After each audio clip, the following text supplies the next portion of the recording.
안녕하세요 여러분, 이쌤과 함께하는 뻔뻔한 역사 시간이 돌아왔습니다. 지난 시간에는 3.1운동 이후로 생긴 우리나라 독립운동의 구심점 역할을 할 대한민국 임시정부에 대해서 배워봤습니다. 이 대한민국 임시정부는 서울 그리고 연해주 블라디보스톡 상하이에 있었지만 이 연합정부를 통합해서 상하이에서 대한민국 임시정부가 수립이 되었고, 이 임시정부는 비밀조직망으로 연통제, 교통국, 그리고 군사활동으로 군무부, 외교활동으로는 외교위원부, 그리고 다른 그 활동들을 하다가 결국에 뭔가 이야기가 잘 전개되지 않자 1923년 국민대표회의를 수립해서 뭔가 독립운동의 활로를 찾으려고 했지만 개조파, 창조파, 임시정부 옹호파로 분열이 되어서 결국 회의가 결렬이 되었고, 임시정부의 침체가 지속되어서 임시정부의 활동이 약간 다운되는 과정과 임시정부의 의의인 우리나라 역사상 최초의 공화주의 정부라는 것을 지난 시간을 통해서 배워봤습니다. 이번 시간에는 이제 의열단의 수립 및 1920년대 무장독립전쟁의 전개에 대해서 배워볼 건데요. 이 무장독립전쟁의 전개라는 부분이 뭘 말하는 것이냐면 바로 독립전쟁론입니다. 즉 우리가 독립을 쟁취하려면 전쟁을 통해서만 해야 된다. 그렇다고 싸움만 하자는 게 아니라 바로 이 독립전쟁론은 바로 실력 양성도 같이 하면서 의병 전쟁도 같이 해야 된다라는 이론으로서 전개가 되기 시작해요. 자, 그래서 첫 번째로 우리가 배워볼 내용은 바로 1919년 의열단의 존재입니다. 이 의열단 굉장히 중요한데, 의열단을 누가 만들었느냐? 바로 약산 김원봉을 중심으로 만듭니다. 이 김원봉을 중심으로 만주에서 조직을 하는데, 이 김원봉과 관련된 영화 굉장히 많죠. 바로 우리가 잘 알고 있는 암살, 전지현과 같이 나왔던, 그리고 밀정, 요런 등등의 영화 굉장히 많이 배웠습니다. 그래서 이 김원봉을 중심으로 만주에서 조직을 했는데, 이 김원봉과 관련된 사진 한번 봐야 되겠죠. 이게 바로 김원봉의 사진입니다. 자, 김원봉 굉장히 잘생겼고 체력도 좋고 굉장히 엘리트였다 그래요. 그래서 이 김원봉은 1919년 의열단을 조직하고 있다가 우리가 이제 배우겠지만 1932년엔 조선혁명 전치 강부학교를 설립하고, 그리고 1935년에는 조선민족혁명당을 창당하면서 이른바 중도 좌파의 성격에서 우리나라의 독립을 위해서 열심히 노력한 독립운동가예요. 그리고 그 옆에는 그 유명한 조선혁명 선언이 있는데, 1923년 신채호가 의열단의 독립운동 이념과 방략, 활동 가이드라인을 정리해서 작성한 이의열단의 행동 지침이라고 할 수 있겠습니다. 다시 본 텍스트 내용으로 돌아가면요. 자, 신채호의 조선혁명 선언이라고 방금 선생님이 그랬죠. 굉장히 중요합니다. 이게 왜 중요하냐면 신채호한테 김원봉이 3번이나 찾아가서 삼고초를 넘게 써달라고 했다 그래요. 그래서 결국 신채호가 써주신 이 명문이 조선혁명 선언인데, 민중의 직접 혁명, 이른바 폭력을 해서 우리 무장투쟁을 해서 우리나라의 독립을 쟁취해야 된다라고 핵심적으로 정리해 놓은 글이에요. 그런데 민중의 직접혁명, 이른바 폭력을 주장하기도 했지만 뭘 비판했느냐? 요 3가지를 여러분이 잘 써두시면 되겠습니다. 먼저 하나는 자치론이에요. 우리 1920년대 문화통치할 때 배웠죠. 3.1운동으로 인해서 우리나라의 민족의 저력을 본 일본이 우리나라의 민족을 분열시키기 위해서 했던, 그러면서 자치론, 이런 친일파들이 나타나기 시작했고요. 그리고 안창호 선생과 같은 외교 독립론, 외교로서 독립을 쟁취해야 된다. 그리고 실력 양성론, 무슨 소리냐? 우리 실력을 키운 다음에 우리가 독립을 추구해야 된다. 이런 등등의 내용을 다 비판한 내용이 조선혁명선언이다라고 할 수 있겠습니다. 자, 옆에서 이미 사료를 갖다 놨는데 조선혁명선언 굉장히 보이죠? 중요한 거니까 별표 3개를 치고요. 주로 4대 시험, 수능, 그리고 모의고사, 그리고 한국사 능력검정시험, 내신에 아주 필수로 나오니까 잘 알아둬야 되는데, 자, 핵심 내용을 보면 강도 일본을 쫓아내려면 오직 혁명으로만 가능하다. 혁명, 민중의 직접적인 폭력, 투쟁을 해야 된다는 거고요.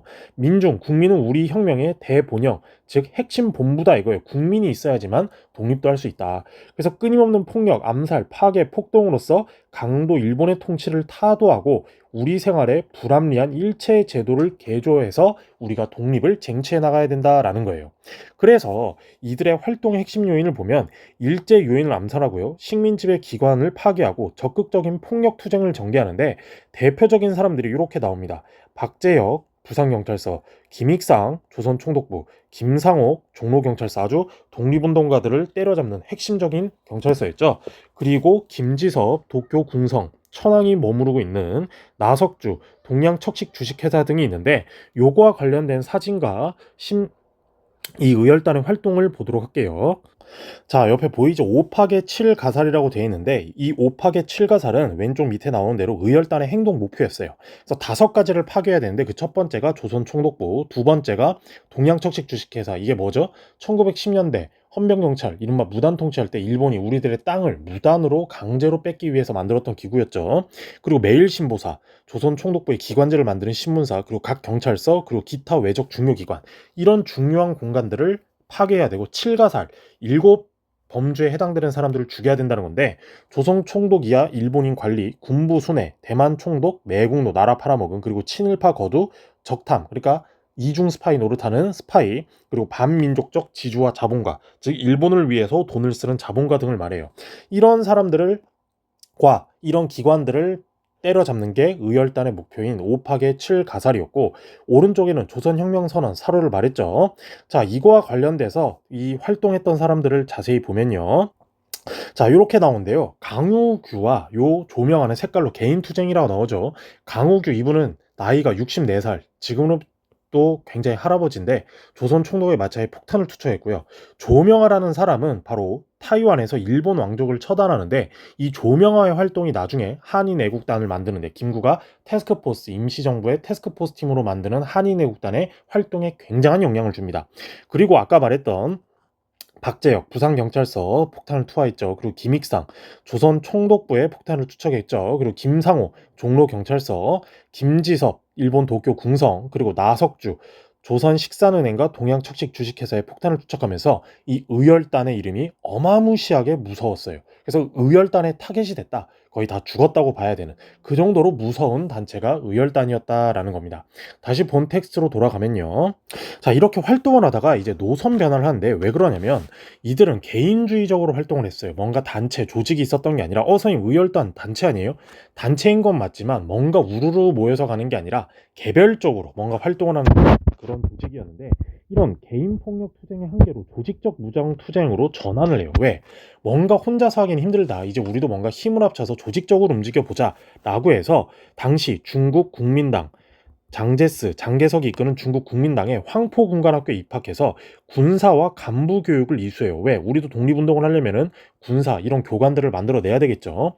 그래서 1932년 역시나 중국 국민당의 지원으로 조선혁명 군사간부학교를 설립해요, 김원봉이. 그래서 본인이 여기에 교장을 맡으면서 군인과 이런 일본 친일파를 처단하는 독립운동가를 양성하다가 1930년대, 우리가 나중에 3, 40년대 무장 민족 독립단체 연합을 할 때 배우겠지만, 민족통일전선운동에 참여해서 민족혁명당이라는 당을 만듭니다.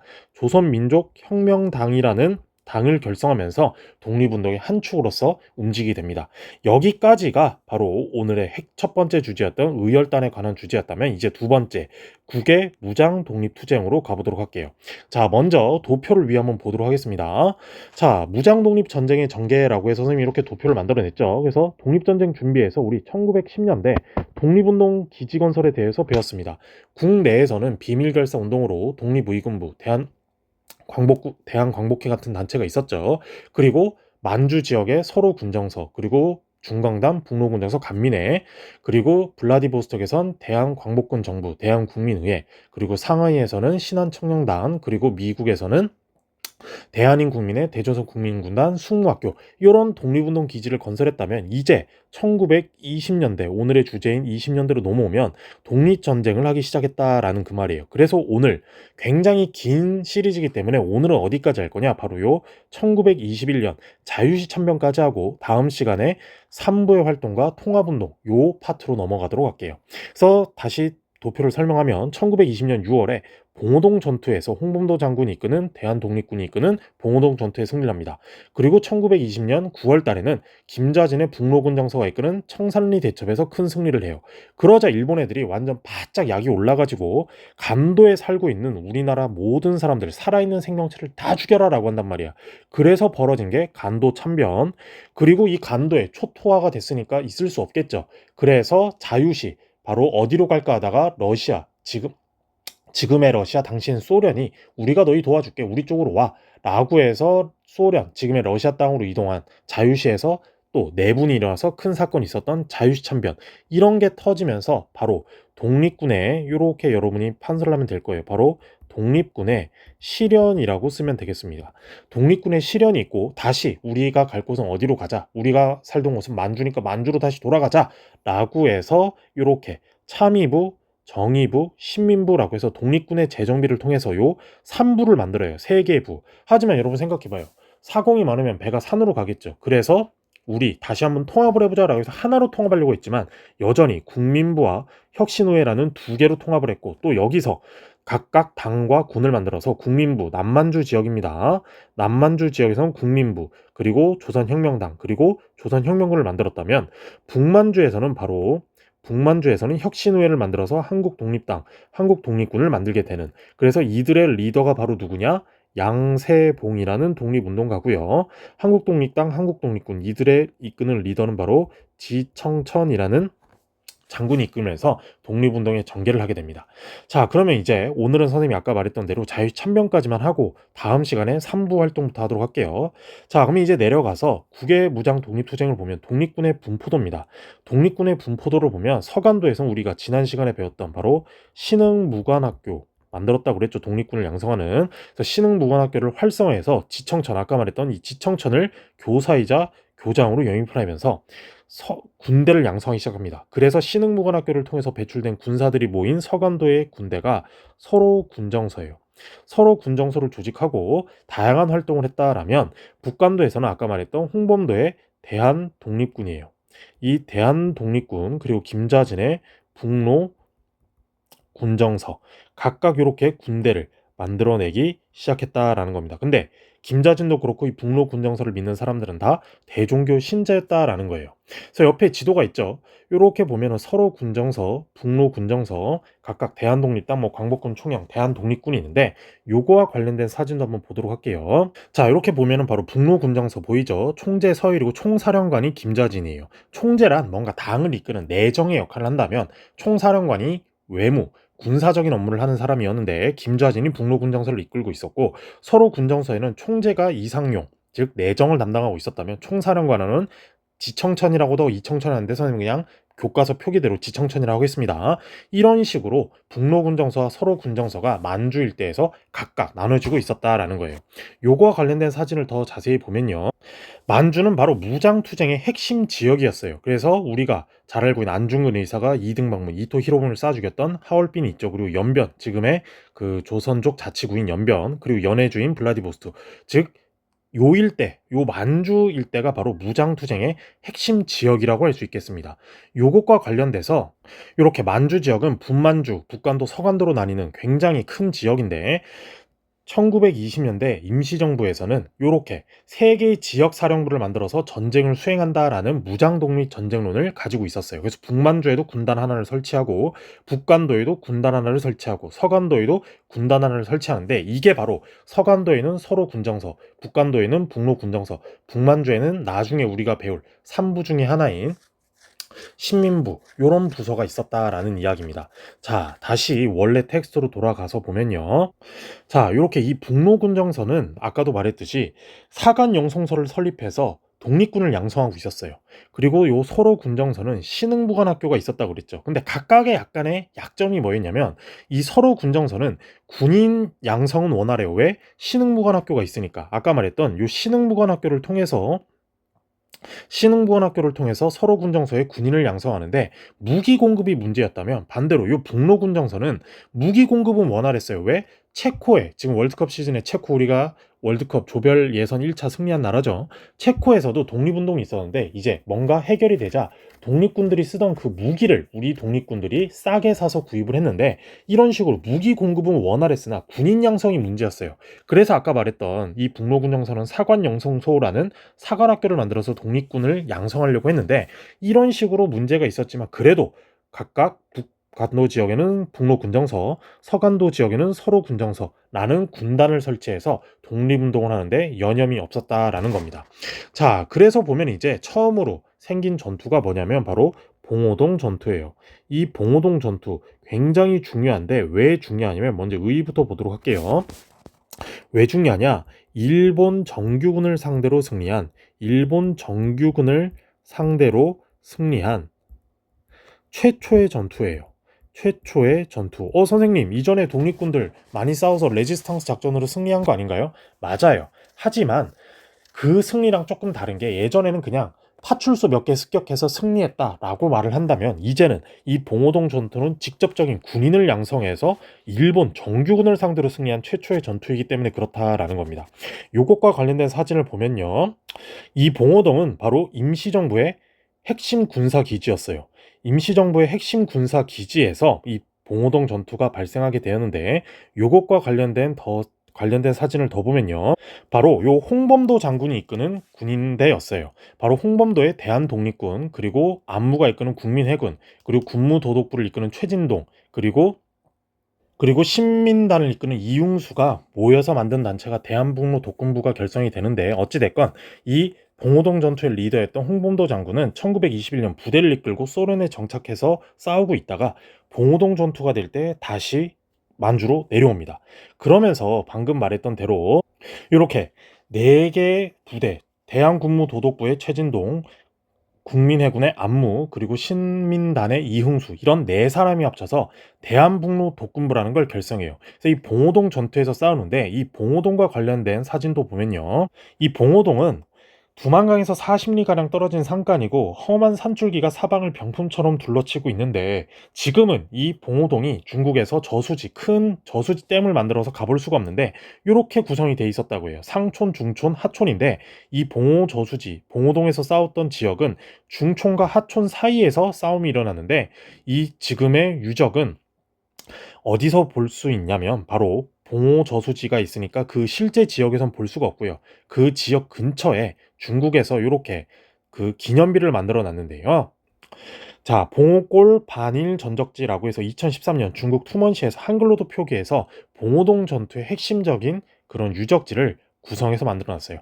하지만 선생님 방금 말했던 대로 실제 그 싸웠던 지역은 지금엔 저수지가 돼 있어서 볼 수가 없어서 이렇게만 만들어 놨는데, 자, 본 텍스트로 내용을 돌아가서 보면요. 자, 홍범도의 대한 독립군을 중심으로 다수의 독립군 부대를 편성해 아까 말했던 대로 최진동의 대한군무도독부, 안무의 국민해군, 신민단의 이응수, 이런 사람들이 연합해서 싸우는데 그 부대의 이름이 대한북로 독군부였어요. 대한북로 독군부라는 연합부대를 편성해서 싸웠다. 그래서 일본 관공서를 습격하고 일본군에 맞서서 싸운 겁니다. 그래서 그걸 어디로 유인을 하느냐? 바로 방금 우리가 계속해서 주제로 다루고 있는 봉오동, 요 계곡지대로 유인해서 일본군을 대파했다라는 이야기예요. 그래서 봉오동 전투에 관련된 더 자세한 지명을 보면 심리평, 서대파, 봉오동, 여기가 바로 봉오동 전투 지역인데, 시험 문제에서 줄 때는 요 봉오동을 그대로 안 줄 거예요. 그래서 여러분한테 헷갈리기 위해서 어디를 주느냐? 방금 말했던 요 심리평과 서대파 지역을 시험 문제에 힌트로 주면 봉오동 전투라는 것을 여러분이 알아야 됩니다. 그래서 이 봉오동 전투와 관련된 지도를 더 자세히 보면요. 자, 여기 보이죠? 봉오동 전투 1920년 6월 달에 발생한 건데, 심리평, 서대파, 봉오동, 이곳이 바로 봉오동의 실제 지역이에요. 그래서 여기서 우리가 아까 말했던 대한독립군 홍범도를 중심으로 국민해군 안무, 군무도독부 최진동이 연합해서 대한북로 독군부라는 걸 결성했고, 요 봉오동 계곡지대에서 유인해가지고 일본군을 격퇴한 전투가 바로 오늘 우리가 지금 배우고 있는 봉오동 전투다라는 겁니다. 여기까지가 봉오동 전투였다면 바로 4개월 뒤 여기 청산리 대첩을 보이죠? 청산리 대첩에 대해서도 보면요. 청산리 대첩인데 이 청산리 대첩도 굉장히 중요합니다. 그만큼 대첩이란 말은 굉장히 큰 승리였다라는 뜻이잖아요. 청산리 대첩의 의의는 2가지예요. 뭐가 있냐면 바로 3.1운동 이후 독립군이 거둔 최대 승리예요. 최대 승리, 엄청난 승리였다. 그리고 아까 우리가 말했던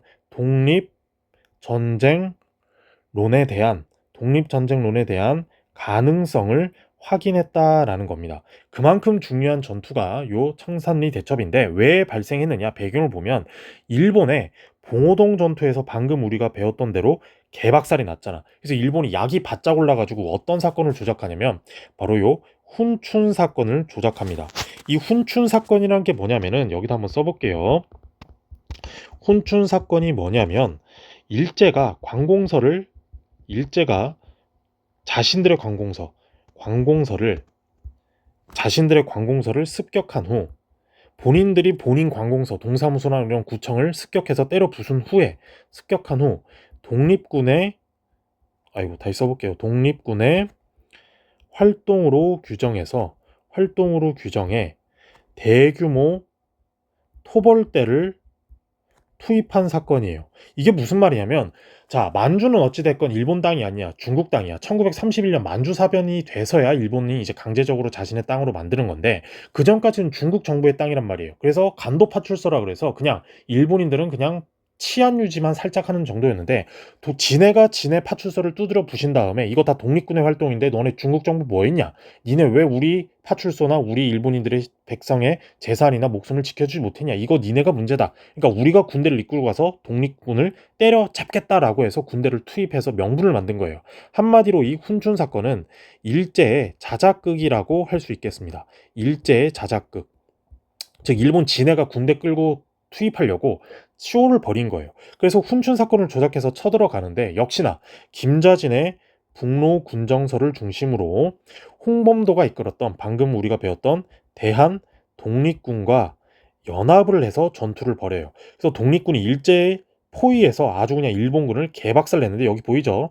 청산리 전투. 아까 봉오동 전투 중요한데 이 청산리 전투 중요한데 어랑촌 그리고 청산리 이 지역이 바로 청산입니다. 이 청산리 대첩에서도 관련된 사진을 보면요.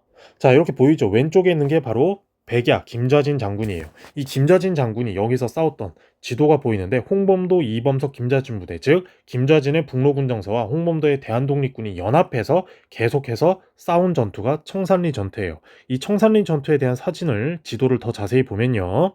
자, 이렇게 일단 우리나라 독립군이 일본군을 유인을 해요. 유인을 해가지고 이 산악 지역, 청산리 일대를 잘 알고 있으니까 일본군을 골짜기로 유인한 다음에 우리 독립군들은 빠져나오는 거지. 그런 상황에서 일본군들 산이고 밤이니까 잘 모를 거 아니야. 그래서 서로 이제 길도 모르는 상황에서 앞에 여러분도 생각해봐. 밤길에 누군가 바스락거리면 겁먹겠지. 그리고 뭔가 쇳소리니까 적인 줄 알고 지네들끼리 오인사격하면서 지네들끼리 자중질환하면서 무너진 전투기도 한데 요 청산리 전투에 관한 또 다른 사진 지도가 있는데 보면은 바로 요 지도입니다.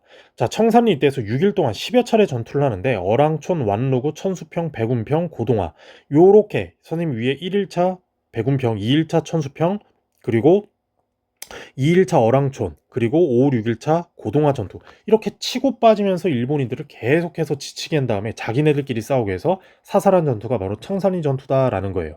그래서 관련된 사진을 더 자세히 보면요. 자, 보면은 아까 말했던 대로 일제가 봉오동 전투의 패배 이후 훈춘 사건을 조작해서 이제 들어왔는데 북로군정서 김자진의 북로군정서를 중심으로 홍범도의 대한독립군 그리고 나머지 기타 부대들도 연합해서 백운평, 완루구, 천수평, 어랑촌, 천보산 등에서 6일간 전투 후 일본군을 대파한 전투가 바로 요 청산리 대첩이었다라는 이야기예요. 이 청산리 대첩의 지도를 보면은 자, 완루구 전투 있죠. 굉장히 좀 중요했습니다. 그리고 백운평 전투 있죠. 그리고 요 어랑촌 전투, 즉 어랑촌으로 들어와서 어랑촌에서 전투를 하는데 여기가 어디냐? 바로 교통의 요충지예요. 교통 요충지. 그래서 핵심 전투 지역이기도 한데 핵심 전투 지역인데 여기서 아까 말했던 대로 일본인들을 서로 5인 사격해서 개박살을 냈던 전투다. 그리고 아까 선생님 빼먹었는데 요 다시 봉오동 있죠. 요 봉오동은 어떤 중요성이 있느냐? 바로 북간도 지역 중에서 안정된 독립군 기지였어요. 그래서 굉장히 중요한 지역이었고 이 어랑촌 지역도 교통의 요충지면서 청산리 대첩의 핵심 전투 지역이다라는 겁니다. 그래서 이 봉오동 전투와 청산리 대첩의 의의를 보면은 무장투쟁의 필요성을 각성시켰어요. 아, 이전에는 우리가 실력 양성만 한다고 무장투쟁을 약간 좀 도외시하고 살짝 무시했는데 이제 그래서는 안 되겠구나. 그리고 독립군 부대 통합을 통해서 다 이겼죠. 아까 말했던 봉오동 전투도 대한북로 독군부라는 부대를 결성했고 청산리 대첩도 북로군정서와 대한 독립군이 연합해서 싸웠잖아요. 그래서 대규모 이런 독립군 부대 통합을 통한 대규모의 장기적인 독립투쟁이 이제는 시작됐다. 연대를 하기 시작했다 이거예요. 이전에는 1910년만 하더라도 각각 따로 놀기 시작했지만 이제는 뭔가 연대를 하면서 독립운동을 시작했다라는 걸로 여러분이 이해하시면 되겠습니다. 자, 다시 본 텍스트로 돌아가면은 그래서 봉오동 전투와 이 청산리 전투를 통해서 굉장히 큰 승리를 이뤄냈다라는 이야기예요. 그래서 아까 말했던 대로 도표를 들어가면 자, 이제 청산리 대첩을 통해서 승리를 했죠. 그런데 이제 어떤 일이 생기냐면은 간도 참변이 생겨요. 이 간도 참변을 통해서 일본인들이 아주 열이 제대로 받은 거야. 봉오동 전투와 청산리에서 연달아 터졌네. 이거 있을 수 없다. 우리가 대일본 제국이 저런 독립군한테 박살내? 이럴 순 없지라고 했는데 일본군이 청산리 대첩에서 패전에 대한 보복으로 간도에 살고 있는 우리나라 독립군 그리고 가족들, 일반 민간인들을 무차별, 제노사이드, 그냥 학살했다라고 보면 돼요. 그래서 이 간도 일대에 살고 있는 우리 독립군 일대가 완전 초토화되니까 있을 수 없겠죠. 그래서 서해를 중심으로 뭔가 살아야 되니까 우리 뭉쳐보자라고 해서 서해를 중심으로 대한 독립 군단이라는 새로운 독립군을 편성을 합니다. 그러면서 이 만주 일대에선 있을 수 없으니까 옮겨가야 되겠지. 그래서 여기 보이는 대로 간도 참변이 터지니까 이제 우리 어디로 가지라고 했는데 지금의 러시아, 당시 소련이 좌익 계열, 사회주의자들도 지원을 해준다고 하자. 야, 그럼 우리 일단 저 소련 땅으로 넘어가서 다시 한번 재도약을 해보자라고 해서 이동을 합니다. 그래서 방금 말했던 대로 밀산부라는 곳에서 이 흩어졌던 독립군단을 창설하는데 대한독립군단이고요. 그래서 쭉 이동을 해서 스보보드니, 이른바 프리덤시티, 자유시로 가서 이동을 하는데 여기서도 한번 또 큰 사건이 일어나요. 그게 바로 자유시 참변, 자유시에서 일어난 변란이다라는 건데 당시에 흑화가 흐르고 있어서 흑화사변이라고도 합니다. 1921년 6월 29일 날 발생한 건데 자, 다시 말하면 서울 김자진 홍범도 즉 만주 일대에서 독립운동을 하던 사람들이 다 모여서 대한 독립 군단을 편성을 해요. 그러면서 자유시로 이동했는데 문제는 뭐냐? 소련 영내 내전에도 휩쓸렸다 이 말이야. 즉 소련은 사회주의잖아. 그런데 지금 김자진도 그렇고 홍범도도 그렇고 우익이야. 그래서 독립운동을 하는 좌우익이 없으니까 뭔가 우리 같이 해보자라고 해서 감독이 지금으로 치면 축구로 치면 축구 감독을 다 우익만 하니까 좌익들이 조금 빡친 거야. 아, 우리도 지휘 잘할 수 있고 우리도 그 감독할 수 있는데 언제까지 코치만 하라는 거야 이러면서 우익 감독 김자진과 이런 홍범도 우익 계열한테 욕을 합니다. 야, 우리도 이제 감독 좀 하자. 코치한 지 우리도 몇 년인데 우리도 짬밥이 있는데 우리도 이제 조금 할 수 있어 라고 했는데 너네는 실전 경험이 없잖아. 그냥 코치로만 있다가 아직 뭔가 니네가 직접 해본 적이 없으니까 기회가 되면 우리가 감독직을 너네한테도 한번 줄게. 지휘권, 독립군 지휘권을 줄 테니까 지금은 아니야. 그러니까 조금만 참아라고 했는데 이 소련의 있으니까 사회주의자들이 불만이 빡친 거지. 그래서 소련한테 가가지고 다 꼰질러. 야야야 들어봐. 큰형 들어봐. 저 우익 감독 애들이 우리한테 아직 실전 경험이 없다면서 지휘권 안 되는데 이거 좀 너무한 거 아니야? 라고 하자 여기 있는 대로 소련 적군이 지휘권 양도를 거부하는 독립군을 공격해서 무장 해제를 해요. 즉 소련이 창칼 들고 가가지고 우익 감독, 홍범도, 김자진 이런 우익 감독들한테 욕을 하는 거야. 들어보니까 내 동생도 이제 감독 지휘권을 좀 받아도 될 것 같은데 왜 안 된다고 하는 거야.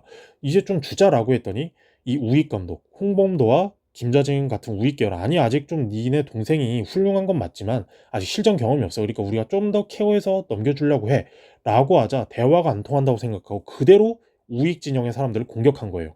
그래서 여기서 엄청난 내전이 일어나서 사회주의 계열은 같은 사회주의 계열이니까 현지 이 소련 땅에 남고 이 민족주의 계열 한마디로 우익이죠. 이 우익 계열은 만주로 복귀하는데 지도를 한번 볼까요? 자유참변이 터졌어. 자유참변이 터져가지고 지청천, 홍범도 이런 사람들은 소련의 이런 사회주의 세력의 영향권이 조금 바뀐 곳으로 중앙아시아 쪽으로 조금 도망을 가고 일부 만주 지역으로 기환을 하는 사람 바로 누구냐? 김자진의 북로군정서 계열이에요.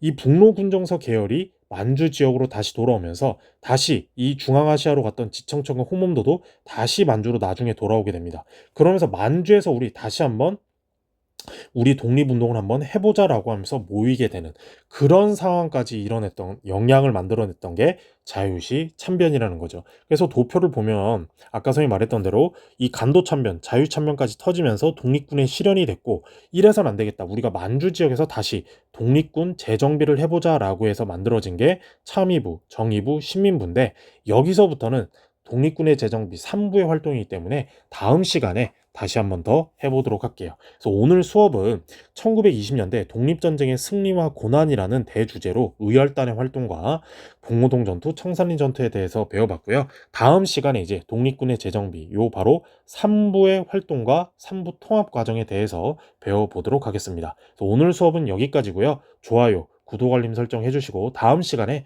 더 재밌는 수업으로 찾아올게요. 다음 시간에 만나요.